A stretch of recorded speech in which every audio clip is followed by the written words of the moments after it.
Israel Iran യുദ്ധവുമായിട്ട് ബന്ധപ്പെട്ട് പുതിയ ചില യുദ്ധാനന്തര വാർത്തകളും വിവരങ്ങളുമാണ് ഇപ്പോൾ പുറത്തു വരുന്നത്. അതിൽ പ്രധാനമായിരിക്കുന്ന കാര്യം താഡ് സിസ്റ്റം സൗദി അറേബ്യയോട് ഇസ്രായേലിന് നൽകാൻ വേണ്ടിയിട്ട് അമേരിക്ക ആവശ്യപ്പെട്ടു എന്നുള്ളതാണ്.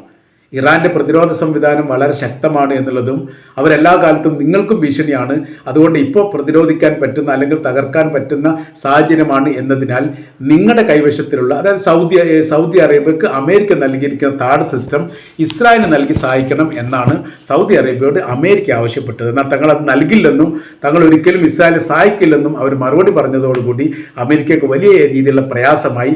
താഡ് സിസ്റ്റം അവരിൽ നിന്ന് തിരിച്ചു വാങ്ങുന്നതിനെ കുറിച്ച് പോലും അമേരിക്ക ആവശ്യപ്പെട്ടിരിക്കുന്നു എന്നുള്ളതാണ് ഈ വിഷയവുമായിട്ട് ബന്ധപ്പെട്ട് ഇപ്പോൾ പുറത്തു വരുന്ന റിപ്പോർട്ട്. അതിൻ്റെ തുടർച്ചയായ രീതിയിൽ അവർ പറയുന്ന കാര്യം ഇങ്ങനെയാണ്: